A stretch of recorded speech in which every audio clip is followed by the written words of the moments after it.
आज है 17th सहरी। तो भाग भाग के मैं किचन में आई क्योंकि आज मैं उठी थी काफ़ी लेट, क्योंकि रात को सोते हुए काफ़ी देर हो गई।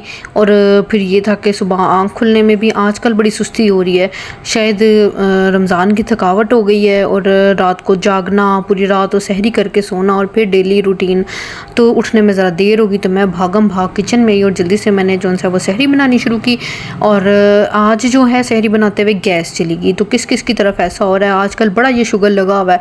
तवे के ऊपर रोटी डालो गैस चली जाती है, कढ़ाई में पकोड़े डालो गैस चली जाती है। भाई गैस वालों को समझ आनी चाहिए कि रोटी तो चलो ठीक है मैनेज कर लेंगे, हम ब्रेड खा लेंगे, हम कुछ और खा लेंगे, हम रोज़ा रख लेंगे, भाई अफ्तारी में पकोड़े भाई फ़र्ज़ हैं। इस चीज़ को क्यों नहीं समझ रहे ये गैस वाले। खैर, मैंने जल्दी जल्दी से अपना पराठा बनाया, छोटू सा पराठा। आज मेरा बहुत दिल कर रहा था पराठा खाने को। आज ना अजीब सी क्रेविंग हो रही थी पराठे की। रात को मैंने सालन बनाया था आलू गोभी का, और आलू गोभी के साथ मेरा इंतहाई दिल कर रहा था कि मैं पराठा खाऊं। तो मैंने जल्दी से ना छोटा सा पराठा बना लिया, क्योंकि बहुत ज़्यादा खाया नहीं जाता। अभी तक जो उनसा है वो रूटीन ही नहीं बन रही है कि सहरी में अच्छे से आप सहरी कर सको, और फिर जो है एक दिन में चलो आपको भूख ना लगे। लेकिन भूख वैसे भी नहीं लगती, प्यास लग जाती है। तो यहाँ पे पराठा बन गया, साथ ही मैंने फ्राई पैन में फेंकी गोभी ताकि गर्म हो जाए, और उसी साइड पे मैंने कफ़ायत शायरी का मुजाहरा करते हुए उसी में मैंने अंडा डाल लिया, क्योंकि मुझे याद था कि भाई भांडे आप ही धोने ने, भांडे किसी और ने नहीं धोने, आप ही धोने ने। तो मैंने भी इसी में अंडा सूट लिया और जल्दी जल्दी फिर मेरा अंडा भी फ्राई हो गया। और जल्दी से सहरी बना के मैं टेबल पे आ गई, और आके मैंने फटाफट से सहरी करनी शुरू कर दी, क्योंकि अभी टाइम ख़त्म होने में 15 से 20 मिनट रहते थे और मुझे आदत है आहिस्ता आहिस्ता खाने की। तो मैंने कहा चल मारिया पुत्र, फटाफट अपने पांडे टिंडे उठाओ और टेबल पे पहुंच, इससे पहले कि खुग्गू बोल जाए और तेरा फिर मुंह अपना ही खुग्गू जैसा हो जाए, क्योंकि फिर तो खाया पिया कुछ नहीं जाना और साथ ही जाने हो जानी है।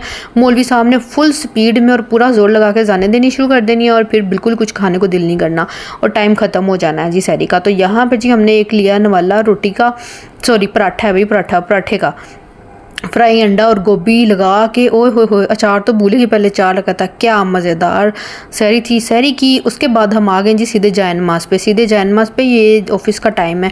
हम पढ़े यहाँ पे ज़ोहर की नमाज़। सहरी करके हम हो गए थे, नमाज़ पढ़ के बेहोश बिल्कुल कूक सो गए थे। फिर हमने पढ़ी है यहाँ पे ज़ोहर की नमाज़ पढ़ी है। ज़ोहर की नमाज़ पढ़ के कोई तस्बियाँ फेरी हैं, केरा घूरा है, फरिश्तों को दुआएँ की हैं, और उसके बाद फिर हमने आके जी कुरान पाक खोल लिया। कुरान पाक सारे पढ़ रहे थे, तो मैंने फिर आज जो सा है वो अपने लैपटॉप पे ही खोल लिया। मैंने कहा चलो हम यहाँ ही कुरान पाक पढ़ लेते हैं। सो आप तो पूरा मिल ही जाना है, अल्लाह ताला ने तो माफ़ हमें कर ही देना है, क्योंकि वो बड़ा गफूर रहीम है। तो हमारी हरकतों को तो उसने दरगुजर कर ही देना है, क्योंकि वो 70 माओं से ज़्यादा इंसान से प्यार करता है। तो जब एक माँ अपने बच्चे की गलती को माफ़ कर देती है, दिल बड़ा कर लेती है, वो तो फिर हमारा रब है, उसने हमें बनाया है, हमें पैदा किया है, हमें ज़िंदगी दी है, तो हमें माफ़ कर ही देगा। तो बस यही सोच के मैंने फिर यहाँ पे कुरान पाक खोल लिया लैपटॉप पे, और मैंने इसको पढ़ना शुरू कर दिया।